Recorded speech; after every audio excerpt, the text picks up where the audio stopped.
हाय, आप देख रहे हैं इंडिया न्यूज़ इन खबर और मैं विष्णु शर्मा बात करूंगा सीवीसी के स्टेटमेंट की। सेंट्रल विजिलेंस कमीशन यानी केंद्रीय सतर्कता आयोग ने जो सीबीआई का विवाद चल रहा है, 2 अफसरों को हटाने की बात है, उसमें स्टेटमेंट जारी किया है। जैसे ही सीबीआई के दोनों अफसरों को हटाया गया था तो विपक्ष की जो गन थी वो सीधे सीधे मुड़ गई थी पीएम मोदी की तरफ कि उन्होंने कैसे ये हटा दिया, कैसे जिसको अपॉइंट किया गया था 2 साल के लिए सीबीआई चीफ को कैसे सरकार हटा सकती है। हालांकि बात खुल गई थी कि सीवीसी के निर्देश पे ये किया गया है, लेकिन अब सीवीसी ने खुद स्टेटमेंट जारी किया और 7 पॉइंट्स का जो स्टेटमेंट है उसमें उन्होंने बताया, सीवीसी ने साफ लिखा है कि 24 तारीख को जो उन्हें कंप्लेंट मिली थी 24 अगस्त को, उस पर उन्होंने 11 सितंबर को सीबीआई चीफ को कहा कि 3 दिन के अंदर जितनी भी रिकॉर्ड्स हैं, जितनी भी फाइल्स हैं इस केस से रिलेटेड, वो सब हमें दिए जाएं। 3 नोटिस सर्व किए, लेकिन सीबीआई चीफ ने उन तीनों नोटिसों का पालन नहीं किया। ये इस स्टेटमेंट में कहा गया है। कैसे 24 सितंबर को फिर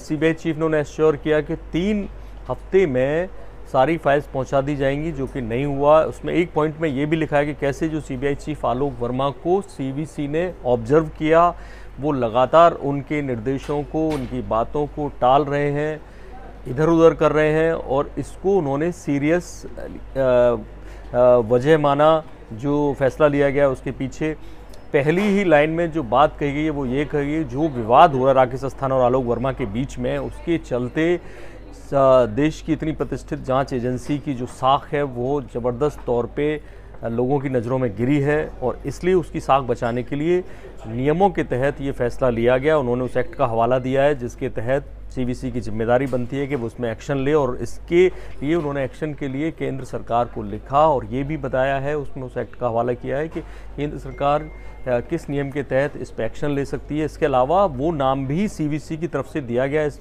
लास्ट पॉइंट में ये बात कही है कि एम नागेश्वर राव जो भी इनकी जगह जॉइंट डायरेक्टर हैं वो पदभार संभालेंगे जब ये दोनों लोग छुट्टी पे चले जाएंगे, उनका नाम भी सीवीसी की तरफ से दिया गया है।